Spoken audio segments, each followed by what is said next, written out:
దేవుని స్తోత్రాలందరికీ ఉన్నారండి. 7 మహాకృపను బట్టి మరి 2024 సంవత్సరంలో గడిచిన 6 నెలలుగా కాచినప్పుడు 7 నెలలు మేము ఆఖరి ఆదివారం ఆయన కృప లేకుండా మరి ఎంతమంది సజీవులకి దేవుని చూపించడానికి అవకాశం ఉండేది కాదు.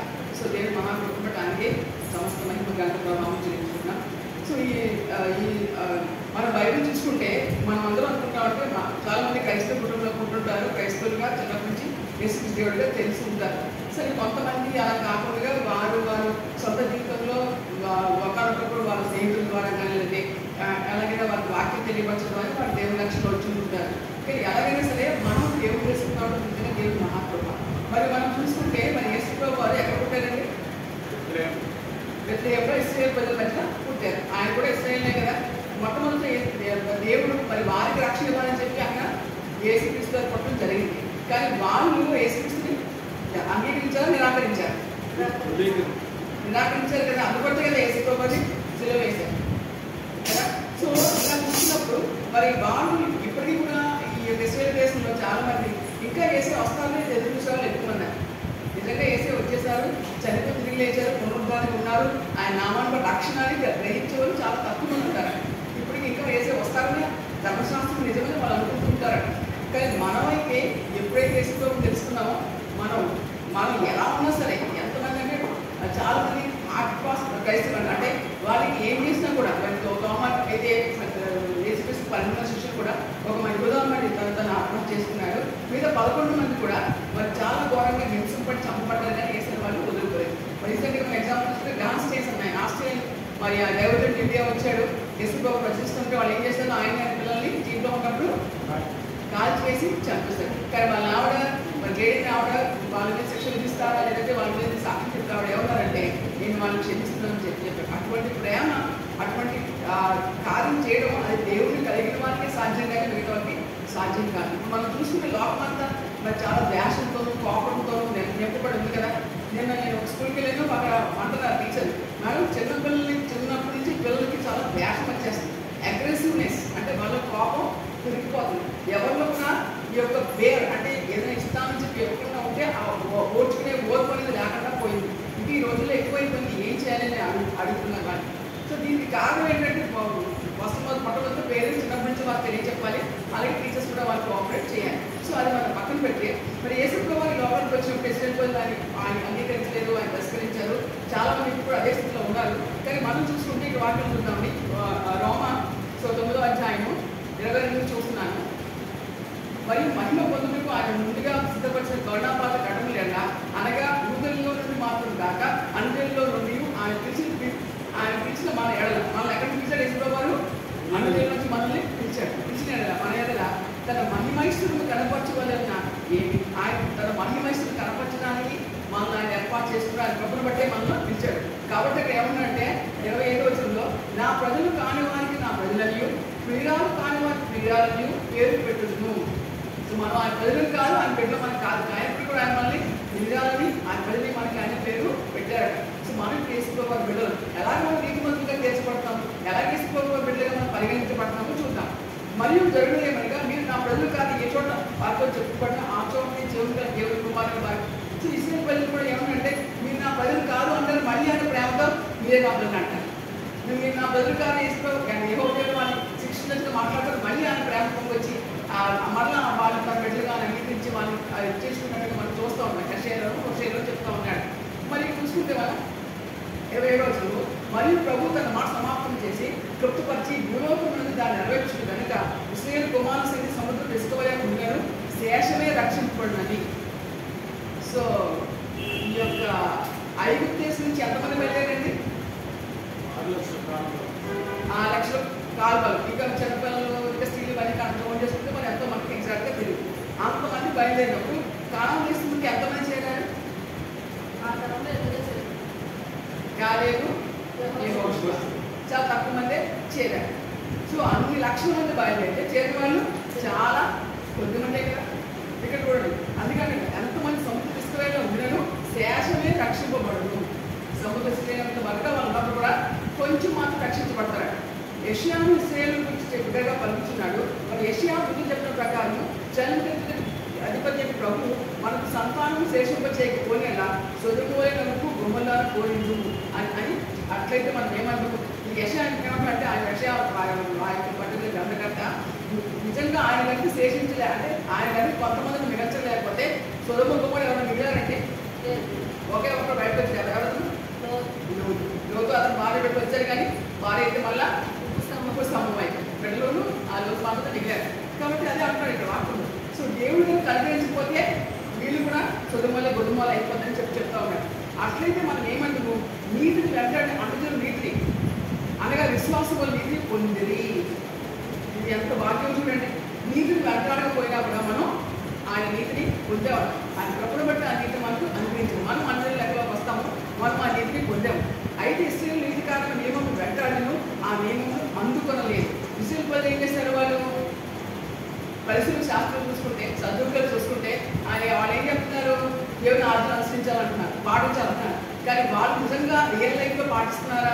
పైకి మాత్రమే చెప్తున్నారు. సమాజంలో చక్కగా చెప్తారు, అందరికి ఉపదేశిస్తారు, కావాల్సిన డబ్బులు తీసుకుంటారు. కానీ వాళ్ళు రియల్ లైఫ్లో దేవుడి పట్ల చూపించిన ప్రేమ కానీ, ఇతరుల పట్ల చూపించిన ప్రేమ కానీ, దేవుడి పట్ల కలిగిన విశ్వాసాన్ని కానీ వాళ్ళు ఎంత మాత్రము చూపించరు. ఇంతకుముందు మనం నేర్చుకున్నాం కదా, తల్లిదండ్రులు సన్మానించమని చెప్తే వాళ్ళు ఏమంటారంటే నా వల్ల నీకు ఏది ప్రయోజనం అని దేవార్థకము, అంటే తల్లిదండ్రులు సన్మానించక్కర్లేదు. అంటే వాళ్ళంతా వాళ్ళుగా వాళ్ళకి కావాల్సిన రూల్స్ పెట్టేస్తున్నారు. నిజంగా వాళ్ళు పాటించడానికి వాళ్ళు ఇష్టపడట్లేదు. అందుకే చూడండి, వాళ్ళ విశ్వాసం మూలంగా కాక క్రియల మూలముగా దాన్ని వెంటాడని భూమి అడ్డురాతిని అడ్డబండ శ్రేణులు స్థాపించున్నాను. ఆయన విశ్వాసం నుంచి వాడు సిగ్గుపరచబడి. ఈ అడ్డురాతి అడ్డుబండ అంటే ఏంటనుకుంటారు? అడ్డురాతి అడ్డుబండ అంటే యేసుప్రభు ఏం చెప్పారు? ఆయన మనకు రాయి కదా. సో ఆయన మనకు రాయి. అటువంటి యేసుప్రభుని వాళ్ళు ఏం చేస్తారు? తిరస్కరించారు. అంటే యేసుప్రభు చెప్పేటప్పుడు ఆయన చెప్పిన ప్రేమ, ఆయన చెప్పిన విశ్వాసము, ఆయన చెప్పిన కనికరం వాళ్ళు కలిగి ఉండకుండా దాన్ని అంగీకరించడం వాళ్ళు తొట్టిపడ్డారు. అందుకనే మనకి అని వాయుబడి ప్రకారం వాళ్ళు అడ్డురాయి తల్లిని తొట్టిపడి వాళ్ళందరూ కూడా తొట్టిపడ్డారు. ఆ యేసుప్రభు అడ్డురాయి తల్లి వాళ్ళు మరి వాళ్ళు నిజమైన విశ్వాసం రాకుండా వాళ్ళు పక్కన కలిపిపోయారు. కానీ మనమైతే ఆయన యేసుప్రభుని పట్టుకొని ఆయన యొక్క నామాన్ని బట్టి, ఆయన యొక్క ప్రేమను బట్టి ఆయన జస్ట్ మనం విశ్వాసం ఇస్తే మనం నీతిమంతులుగా తీర్చబడతాం. ఏం చేయాలంటే మనం విశ్వాసం ఇస్తే నీతిమంతులుగా తీర్చబడతాం. సో చాలా మందికి రక్షణ అంటే తెలుసు కదండి. ఎలాగ మీరు రక్షణ పొందారంటే ఏం చెప్తాం మనం? బాప్తిసం తీసుకుని రక్షణ పొందామని చెప్తామా? బాప్తిసం తీసుకుని రక్షణ పొందారైనా?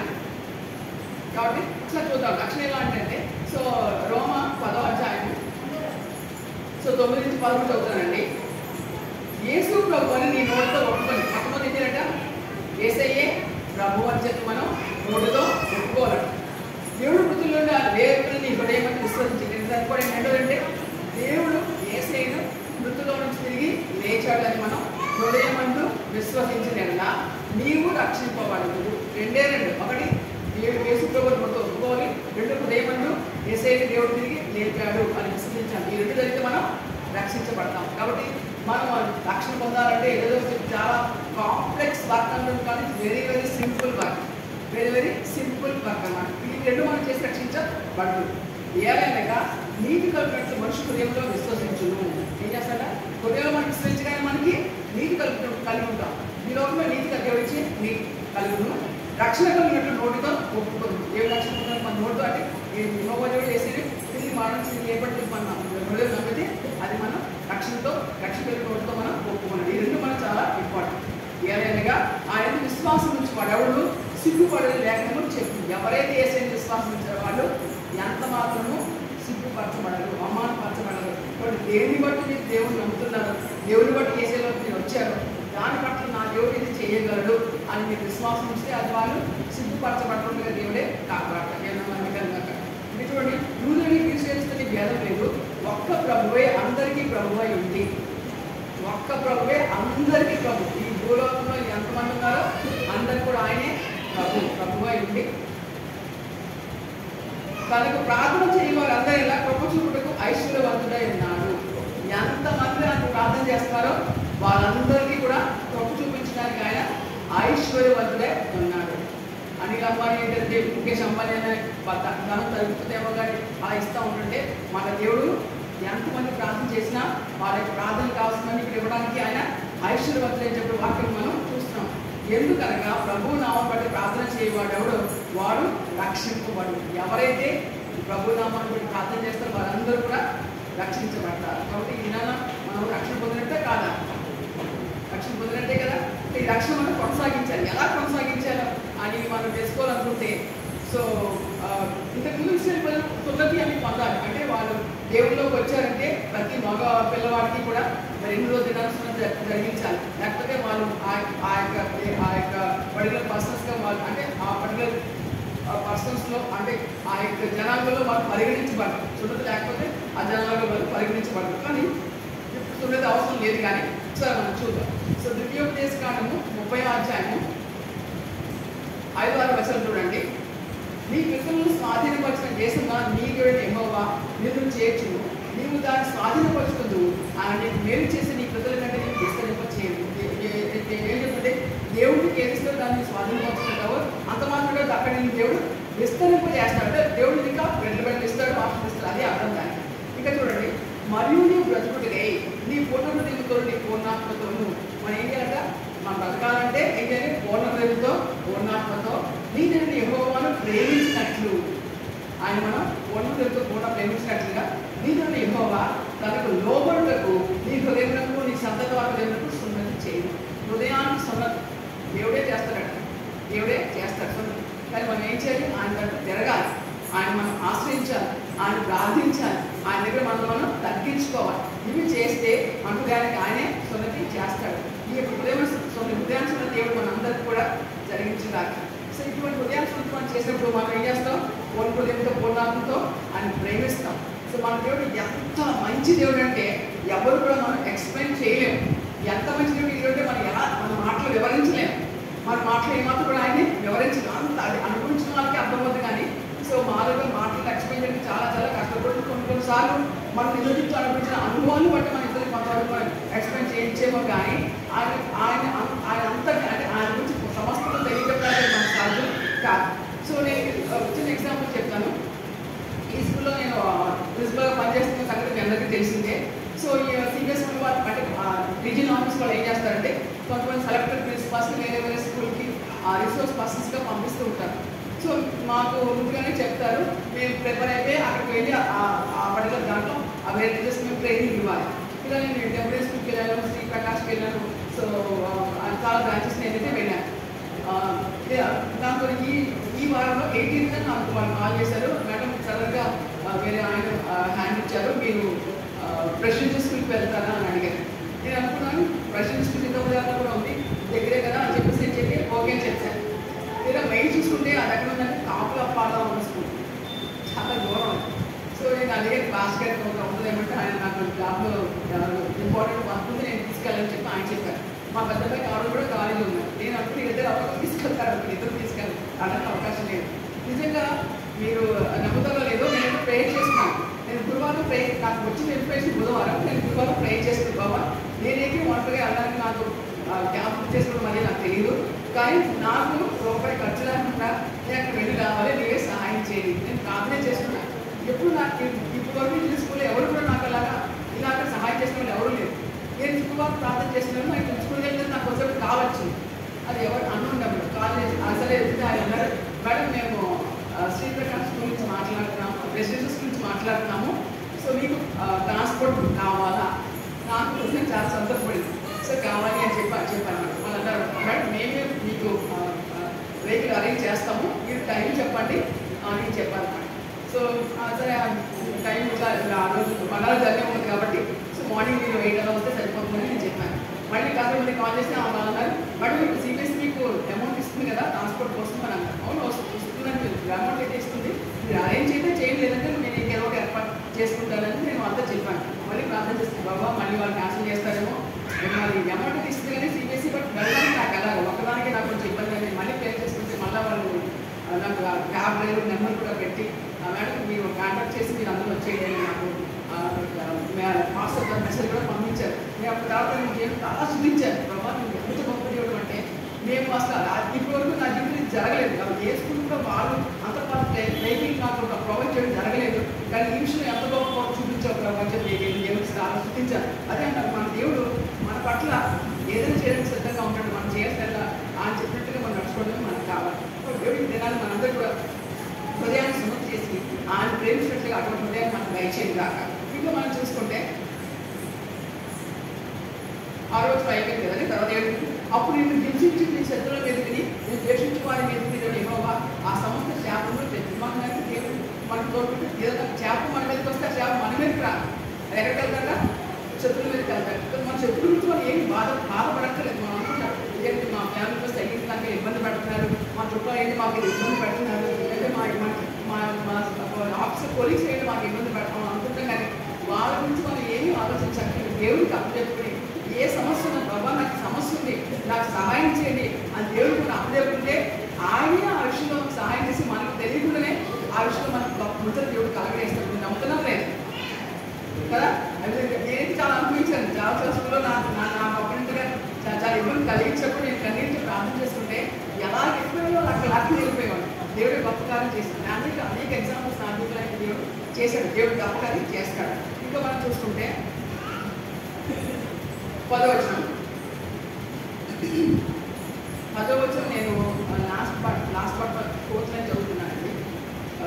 ఈ ధర్మశాస్త్ర గ్రంథంలో రాయబడిన ఆయన ఆజ్ఞల కట్టలు నేను కనుకొని దీనిని యెహోవా మాట విని ఏం చేయాలి? మనం ఆయన ఆజ్ఞల కట్టలను కూడా మనం పాటించాలి. ఇంకా దీనిని యెహోవా మాట విని నీ పూర్ణ హృదయంతో నీ పూర్ణాత్మతోను దీనిని యెహోవా వైపు మళ్ళినప్పుడు ఏం చేయాలి? మనం పూర్ణ హృదయంతో పూర్ణాత్మతో దేవుని వైపుగా మనం మళ్ళాలి, ఇంకెవరి వైపు కూడా కాదు. కాబట్టి ఏ ఇబ్బంది వచ్చినా, ఏ ఇన్కన్వీనియన్స్ కలిగినా, ఏ డిస్టర్బెన్స్ వచ్చినా మనం ఏం చేయాలి? దేవుడి వైపుగానే మనం వెళ్ళాలి. ఆయనే మనం అడగాలి. ఎందుకంటే సమస్య సృష్టించబడింది, దాన్ని కనబడడానికి ఏమి కూడా లేదు. కాబట్టి యెహోవాని మళ్ళుకొని యెహోవా నీ పితరుల యందు ఆనందించినట్లు నీకు మేలు చేయడం నీ యందు ఆనందించి నీవు కనుక దేవుడికి మళ్ళుకుంటే దేవుడు చేస్తే మనమే మళ్ళీ మనకు మేలు చేయడానికి మన ఎంతో ఆయన ఆనందిస్తాడు. కాబట్టి చాలా మంది ఇంకేదో అనుకుంటారు. కానీ ఎప్పటికీ వెనకండి సమస్య వచ్చినప్పుడు, ఇబ్బంది వచ్చినప్పుడు దేవుని దగ్గరికి వెళ్ళండి, మోకరించండి, ప్రార్థించండి. ప్రభా నాకు ఈ సమస్య ఉంది, నాకు సహాయం చేయండి, నాకు మనుషులే కలగట్లేదు, నీవే నేను మొదలుపెట్టుకున్నాను ప్రభా, నీవే నాకు ఆధారం అని ఆయన మనం మొదలుపెట్టుకున్నప్పుడు ఆయన చేస్తుందా? నీ యెహోవా నీ పితరులు ఆనందించినట్టు నీకు మేలు చేయడం నీ అందులో ఆనందించి నీ మేలు మళ్ళీ. సో దేవుడు మనకి మేలు చేయడానికి ఆనందిస్తాడు. మన దేవుడు ఇబ్బంది పెట్టే దేవుడు కాదు, మనం కష్టపడే దేవుడు కాదు, మనకి మేలు చేయడానికి ఆనందిస్తాడు. సో ఎంత మంచి దేవుడు మనం కలిగి ఉన్నాం కదా. మరి ఎంతగా మన సమయాన్ని ఆయనకి ఇస్తున్నాం, ఎంతగా ఆయన వాక్యం నుంచి మనం చదువుతారు. చాలా మంది ఆదివారం బైబిల్ పట్టుకొస్తారు, మళ్ళీ ఆదివారం వస్తే ఆయన ముట్టుకోరు. కొంతమంది అంటే నేను సెల్లో చదువుతున్నామండి, నాకైతే సెల్లో చదవడం పెద్ద ఇష్టం కాదు. అందరూ వర్ష గ్రంథాన్ని చేత పట్టుకుని ఆ గ్రంథంలో మోకరించి ప్రార్థించి అది అలా చదువుకుంటూ ఉంటే దానివల్ల వచ్చే ఆనందం సెల్లో చదివితే నాకైతే రాదు. బట్ వర్ష గ్రంథం చేత కూడా చదివితే అది మనకి ఎంతో అది సెల్లో కొన్ని మధ్య పాపం చదువుతూ ఉంటాయి, దానివల్ల మనకి డిస్టర్బెన్స్ డీవియేట్ అయ్యే అవకాశం ఉంది. అంటే వర్ష గ్రంథం చేత పట్టుకుంటే అలాంటి డిస్టర్బెన్స్ మనకు ఉండదు కదా. ఇక 11వ వచనం చూద్దామండి. దేవుడు నీకు ఆజ్ఞాపించి ఈ ధర్మాన్ని గ్రహించినట్టు నీకు దేవుడిచ్చిన ఆజ్ఞలు మనం గ్రహించడానికి ధర్మాన్ని పెంచడానికి కాబట్టి కఠినమైన కాదు, దూరమైనది కాదు, మనం దాని విని గైకొన్నట్టు దేవుడు ఆకాశం ఎక్కిపోయి ఎలాగ మనం దేవుడు తెలుసుకోవటము, ఎలాగ ఆయన ధర్మం మనం తెలిసింది, ఎలాగ ఆయన వాక్యం తెలిసిందని మనం అనుకుంటాం. కానీ అది అనుకుంటే నీవు అనుకోవడానికి ఆకాశం మనం దాని విని గైకొన్నట్టు ఎవరు సముద్రం దాటి మనం ఎందుకు దాన్ని తెచ్చిన అని నువ్వు అనుకోవడం కదా. అది సముద్రపు అద్దరు పిలిచింది కాదు, పంటలు వచ్చినది. నీవు దాన్ని రక్షించటకు ఆ మాట నీకు బహు సమీపంగా, దేవుడి మాట ఎక్కడ ఉన్నది మనకు బహు సమీపంగా ఉన్నది, నీ హృదయంగా నీ నోట ఉన్నది. కాబట్టి ఆ వాక్యాన్ని మనం దేవులో ఉంచుకొని ఆ వాక్యం మన నోట పలుకుతూ ఉంటుంటే దాని సంబంధించిన ప్రతి ఫలము మనం పొందుతాం, ప్రతి ఒక్క మేలు మనం పొందుతాం, ప్రతి ఒక్క ఆశీర్వాదం మనం పొందుతాం.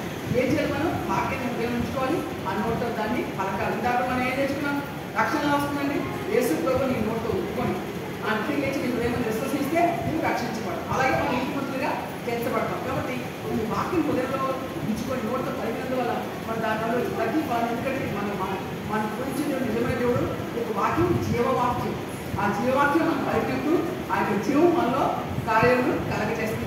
మనం నమ్మాలి. విశ్వాసం బట్టి నీతిమంతులుగా చేర్చబడ్డాం కదా, విశ్వాసం బట్టి యేసుక్రీస్తు బిడ్డగా పరిగణింపబడ్డాం కదా. మరి అన్నట్టు విశ్వాసం పక్కన పెట్టి మాకు రుజువు కావాలండి అని అంటారు చాలా మంది. రుజువు మీకు అక్కర్లేదండి, మీరు నమ్మండి, వెంటనే దానికి మహిళ. మరి మార్కు 9:22 ఏమంటే 9:23 అంటే నమ్ముడు ఇవ్వనొచ్చి నమ్మవానికి సమస్యలో సాధ్యమే. కాబట్టి నమ్మడం మనం నేర్చుకోవాలి. నేర్చుకున్నప్పుడు దేవుడు అన్ని విషయాలు మనకు సహాయం చేస్తాడు. ఇంకా చూడండి 15 వచ్చంలో చూడుము నేను జీవములు మేలులు మరణములు కీడు నీ ఎదుట ఉంచున్నాను. ఏం చేస్తా దేవుడు? జీవం అనేది ఉందట, మేలు అనేది ఉంది, ఇంకా మానవం ఉంది, కీడు ఉంది. ఎంతమంది ఏం కోరుకుంటారు? ఈ జీవం కావాలా, మరణం కావాలంటే జీవాన్ని కోరుకుంటాం. ఇక మేలు కావాలా, కీడు కావాలంటే మేలే కోరుకుంటాం. మానవుడి కానీ దాన్ని అది పొందడానికి మనం చేసిన పని కూడా మనం చేయాలి. నీవు బ్రతికి విస్తరించినట్లుగా నీవు యెహోవాను ప్రేమించి ఏం చేయాలి? మొట్టమొదటిగా దేవుడు మనం ప్రేమించి ఆయన మార్గం నడుచుకొని ఆయన ఆజ్ఞలు కట్టలను విధులను ఆచరించమని దేవుడు నేను మీకు ఆజ్ఞాపిస్తున్నాను. నీ దేవుడు ప్రేమించాలి, ఆయన ఆజ్ఞలు ఆయన విధులను ఆయన కట్టలను అనుసరించి నడుచుకోవాలని నేను మీకు ఆజ్ఞాపిస్తాను దేవుడు మనం చెప్తా ఉన్నాడు. దేవుడు ఇచ్చిన ఆజ్ఞ మంచిదా చెడ్డదా? చాలా చాలా మంచి, మనకు అన్ని రకాల మేలు చేస్తే ఆజ్ఞ. కాబట్టి ఈ మధ్య నేను చూసాను యూట్యూబ్లో ఒక లేడీ చనిపోయి సో నరకానికి వెళ్ళింది. అక్కడ చాలా మంది చూసిందంట ఆ లేడీ. వాళ్ళు చాలా ఘోరంగా ఏడుస్తూ ఉన్నారు, భయంకరంగా చీకటి భయంకర ఏడుపు. ఈమె చూసి చాలా భయపడుతూ ఉంటుంటే మరి ఆ యేసుప్రభు అక్కడికి వచ్చి నీ టైం ఇంకా రాలేదు, నువ్వు వెళ్ళు అని చెప్పారంట. నువ్వు ఇంకా భయపడి పడిపోతూ ఉంటుంటే ఆ యేసుప్రభు చెప్పారంట, నువ్వు వెనక్కి వెళ్ళి ఆలంలో సాక్ష్యం చెప్పు, అనేక ఆత్మలు నా కొరకు నువ్వు సంపాదించు. ఎందుకంటే చాలా మంది తెలియ నశించిపోతూ ఉన్నారు. నువ్వు వెళ్ళి వాళ్ళు చెప్పు, నరకం అనేది రియల్ అని వాళ్ళు చెప్పు అంటే ఆ అమ్మాయి మళ్ళా బతికిందంట, ఆలయానికి సాక్ష్యం చెప్పిందంట. కాబట్టి నరకం ఏదో మనం భయపడటానికి చెప్తుంది కాదు, నిజంగానే ఉంది. కాబట్టి ఏం చెప్తుంది? దేవుడు నీకు యెహోవాను ప్రేమించి ఆయన మార్గం మీద నడుచుకొని ఆ ఆజ్ఞలు కట్టలను విధులను ఆశించి మనం నడుచుకోవాలి. అలా నడుచుకునే ఉదయాన్ని మనకు ఆయనే ఇవ్వాలి. ఆయన ఏం కావాలంటే మనం ఆయన దగ్గర తిరగాలి, ఆయన వైపు మనం మళ్ళాలి. అది మనం చాలా జాగ్రత్తగా మన జీవితాన్ని మనం పరిశీలన చేసుకోవాలి. ఇక చూడండి, అట్లా చేసిన దాన్ని స్వాధీనపరచుకోను ప్రవేశ దేశంలో దేవుడు యెహోవాను ఆశీర్వదించింది. ఇట్లా కనుక దేవుడు మనం ప్రేమించి ఆయన ఆజ్ఞలు కట్టలు శాస్త్రం మనకు దయకుంటే ఏం చేస్తారైనా మనం ఏ దేశం వెళ్తాం అక్కడ మనల్ని ఆశీర్వదిస్తారట. ఈ లోకంలో ఎవరిని ఆశీర్వాదం వద్దు అని ఉంటారండి. ఒక 10,000 జీతం ఉన్నవాళ్ళు 20,000 వస్తుందంటే వాళ్ళు వద్దంటారా? లేదా ఒక 1,00,000 రూపాయలు జీతం వచ్చిన వాళ్ళు 1,00,000 వస్తుందంటే వాళ్ళు వద్దంటారా? ఇంకా ఎక్కువ కావాలంటే అంటే తగ్గుతుందంటే ఇబ్బంది పడతారు, ఎక్కువ వస్తుందంటే ఎవరు కూడా ఇబ్బంది పడలేదు. మన దేవుడు చెప్తా ఉన్నారు, ప్రతి సమస్యలో ఒక మోకాలు దూరమే అన్నారు. నేను ఆశ్చర్యపోయాను, అదేంటి అనుకున్నాను.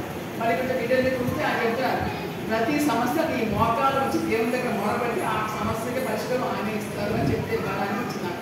కాబట్టి మన మోకాలు నుంచి ఆయనకి ప్రార్థన చేసినప్పుడు ఆయన నాకు సహాయం చేస్తారు. ఎందుకంటే మన దేవుడు ఆశ్రయించడం 17 వచ్చంలో అయితే నువ్వు తిరిగిపోయి నువ్వు వినోళ్ళక నిలవబడిన వాడే అన్య దేవుడితో నమస్కరించి పూజించినలా మీరు నిశ్చయముగా నశించిపోదని స్వాధీనపరిచి యోధాలు ఆడుకోవాల్సిన దేశంలో అనేక దేవుడు మొదటి నేను మీకు తెలియజేస్తున్నాను. ఒకవేళ దేవుడిలో ఉన్నారు, దేవుళ్ళు ఆశీర్వదించబడ్డారు, ఆయన చేత దీవించబడ్డారు, బాగానే ఉంది. కానీ చాలా మంది ఆశీర్వాదం పొందిన తర్వాత వాళ్ళు ఏమొస్తుందండి? ఆశీర్వాదం పొందితే గర్వం వస్తుంది, అహంభావం వస్తుంది కదా. అలాగని వచ్చి ఇతర దేవతలు కనుక మీరు తిరిగిపోతే ఆ దేశంలో ఆశీర్వాదం మీరు ఎక్కువ దినాలంగా ఉండరు. కాబట్టి ఇదంతా మనం దీని గురించి మనం ప్రభావం నిరంతరం ఉదయం దయచేసి ప్రార్థన చేసుకోవాలి, విశ్వాసం ఉదయం దయచేసి ప్రార్థన చేసుకోవాలి, మిమ్మల్ని ప్రేమించి ఉదయం దయచేసి మనం ప్రార్థన చేసుకుంటే ఆయన మనకు సహాయం చేస్తారు. కాబట్టి మనం కనుక గర్వంతో ఉంటే మరి వల్ల ఉంటే ఆ వచ్చే ఆశీర్వాదం తెలుసుకుంటే అతీవన మన మీద ఉండదు. పంతొమ్మిది వచ్చి చూడండి, నేను జీవులు మానవులు ఆశీర్వాదం శాతం నేను నుంచి ఈ భూమి ఆకాశం మీ మీద సాక్షులుగా పిలుచున్నాను. ఇది ఒకసారి మీరు ఆలోచించండి, భూమిని ఆకాశం దేవుడు సాక్షులుగా ఉంచాడు. మనం ఏం చేసినా ఈ 2 ఖచ్చితంగా ఉంటాయి కదండి. ఈ 2 లేని ప్రాంతాల్లో ఉందా? భూమి కానీ ఆకాశంలో లేకుండా లేని ప్రాంతాల్లో ఉందా? కాబట్టి వాటి గురించి మనమే సాక్షిగా ఉంచాడు దేవుడు. మరి తీర్పు వచ్చినప్పుడు మనం ఎక్కడేం మాట్లాడామో ఎవరితో ఏం మాట్లాడామో అవన్నీ సాక్షి చెప్తారు. పెంచి పలకొచ్చు లేదా నీ దేవుడు పలకొచ్చు, వాడు దేవుడు ఓరిస్తే వారి మాట సాక్షి చెప్తాయి. దేవుడు మన మీద భూమి ఆకాశం సాక్షిగా పెట్టుకున్నాడు. కాబట్టి మనం ఎంత జాగ్రత్తగా ఉండాలి. మరి కొంతమంది చాలా మంది మనుషులతో ఒక రకంగా వాళ్ళ మనుషులు లేకపోతే ఒక రకంగా మాట్లాడుతూ ఉంటారు కదా, అనుకుంటారు. ఓకే, వాళ్ళ నుంచి తెలుగులో మాట్లాడుతూ అనుకుంటారు, కానీ మనం ఏ గదిలో మాట్లాడితే ఆ గదే మనకు సాక్షి ఇస్తుంది. కాబట్టి దేవుడు ఏం చెప్తాడు? భూమి ఆకాశం మీద సాక్షిగా ఉంచుతున్నారని చెప్తే ఇంకేమన్నాడు? నీ ప్రజలు అబ్రహాము ఇస్సాకు యాకోబులో ప్రమాణం చేసిన దేశంలో మీరు నివసించినట్టు యెహోవాయే నీ ప్రాణములకు నీ దీర్ఘాయునకులు మూలమై ఉన్నాడు. మన ప్రాణానికి దీర్ఘాయుకు ఎవరి మూలము? దేవుడే మూలం. చాలా మంది చాలా మెడిసిన్స్ యూజ్ చేయొచ్చు, ఎక్సర్సైజ్ చేయొచ్చు, ఇంకేదో చేయొచ్చు, మంచి ఆరోగ్యం కోసం. అది కొంతవరకు మంచిదే, కానీ ప్రాణానికి ఆరోగ్యానికి మూలవాలంటే దేవుడే. ఆయన ఇచ్చిన ఆరోగ్యమే మనకి ఎంతో మేలు. దేవుడే మనకి ఆరోగ్యం ఇవ్వగలరు, దేవుడే మనకు ఆయుష్ ఇవ్వగలరు, దేవుడే మనకు ఆశీర్వాదం ఇవ్వగలరు, దేవుడే మనకు క్షేమం ఇవ్వగలరు. అది గుర్తుపెట్టుకుని దేవుడు మనం ప్రేమించిన ఆజ్ఞను కట్టలను శాస్త్రం కలిగిన కదా, అంటే మనం ఎంతమంది ఉత్తమమైన ఇదేని మనం చెప్పుకోవచ్చు. కాబట్టి నీవు నీ సంతానం బ్రతుకుచు ఏం చేత నీవు నీ సంతానం బ్రతుకుచు నీ ప్రాణం పోలని ఇదని యెహోవాను ప్రేమించి ఆయన వాక్యం విని ఆయన హత్తుకున్నట్టు దేవుడు కోరుకున్నాడు. ఏం చేస్తాం? ముందు దేవుడిని ప్రేమించాలి, తర్వాత వాక్యం ఏం చెప్తారు? వినమన్నా వాక్యం వాక్యం విననుందా, వాక్యం వినవద్దని ఉందా? వాక్యం విని ఆయన హత్తుకున్నట్టు దేవుడు కోరుకున్నది. సో దేవుడు వాక్యం మీకు అవకాశం ఉన్నప్పుడు వినండి, చదవండి. ఇంకా ఏం చేత ఆయన హత్తుకున్నట్టు దేవుడు కోరుకున్నది. దేవుడు హత్తుకున్నట్టు మనం ఏం చేత జీవాన్ని మనం కోరుకోవాలి. కాబట్టి అందరూ కూడా రేషన్ తీసుకుని బాబా నాకు నీరు కావాలి, నీ ఆశీర్వాదం కావాలి, నేను జీవాన్ని కోరుకుంటున్నాను, నేను మన్నాన్ని కోరుకోవట్లేదు, నేను మేలు కోరుకుంటున్నాను, కీడు కోరుకోవట్లేదు, నేను మొదలు నిన్ను హత్తుకొని జీవించాలని ఆశపడుతున్నాను. అటువంటి జీవితం నాకు ఇవ్వండి ప్రభావ, దేవుడిని అడగండి. అడిగినప్పుడు దేవుడు ప్రతి విషయంలో దేవుడికి సహాయం చేస్తాడు. కాబట్టి మన దేవుడు ఎంతో మంచి దేవుడు అండి. ఎవరితో వాళ్ళు మీ చుట్టూ దేవుడు చేసిన మీరు జ్ఞాపకం చేసుకుని ఆయన కృతజ్ఞతలు చెల్లించండి. ఈ దేవుడు పక్కన మనసుకి ఇబ్బందులు రావచ్చు, కానీ ఇబ్బందులకు దేవుడిని మనం ఆశ్రయించాలి. ఇంకెక్కడికి వెళ్ళిపోతారు? చిన్నపిల్లలు తల్లి ఎంత కొట్టినా కూడా కొంచెం మళ్ళీ తల్లి దగ్గర తిరిగి వస్తారు కదా, వస్తారా? నువ్వు నా పొద్దున్న వెనక్కి వెళ్ళిపోతారు చిన్నపిల్లలు, వెళ్ళరు కదా. ఇక్కడ అటువంటి మనసు మనం కలుగుతుంది. మనం ఏ స్థితిలో ఉన్న దేవుడిని మనం హత్తుకోవాలి, ఏ స్థితిలో ఉన్న ఆయన మనం ఆశ్రయించాలి, ఏ స్థితిలో ఉన్న ఆయన మనం నమ్ముకోవాలి. అలా ఉన్నప్పుడు మన దేవుడు ట్రీట్ చేసే దేవుడు ఎంత మాత్రం కాదు, తన సొంత కుమారుని మనకు వచ్చి మన కోసం ఇచ్చి ఆయన తన ప్రాణాన్ని బట్టి మనం కొన్నప్పుడు మనకి ఎందుకని హాని చేస్తాడు, ఎందుకంటే నేను చేయకుండా ఆగుతాడు.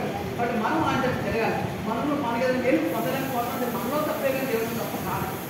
ఒక తల్లి తన బిడ్డలు ప్రేమించిన అంతకంటే ఎక్కువగా ఆయన మనం ప్రేమిస్తాడు. ఆ గ్రహింపు మనం కలిగి ఉండాలి. సాధన ఏం చేస్తాం? రకరకాల ఆలోచనతో మనల్ని మిస్గైడ్ చేస్తూ ఉంటాయి. ఏంటంటే నువ్వు ఇంతకాలం ప్రార్థన చేస్తావు కదా, అయితే ఈ కాలం అయ్యేది కదా, ఇంటికి జరుగుతుంటావా, ఆ డౌట్ మనం పెడుతుంది. కానీ అప్పుడు మనం ఆ డౌట్ మనం మా వాక్యంతో మనం ఆలోచన మనం సప్రెస్ చేయాలి. ఎలాగంటే నా దేవుడు నమ్మదగిన వాడు, మనం నమ్మదగిన వాళ్ళు కాదు, కానీ ఆయన మాత్రం ఎప్పుడు కూడా నమ్మదగిన దేవుడే. అది మనం గ్రహించుకుని మనం దేవుడితో మన సత్సంబంధం కలిగి ఆయన హత్తుకుని మనం జీవించాలి. మనం హత్తుకుని దేవుడు నాకు ఇవ్వండి చెప్పి మన దేవుడిని అడగాలి.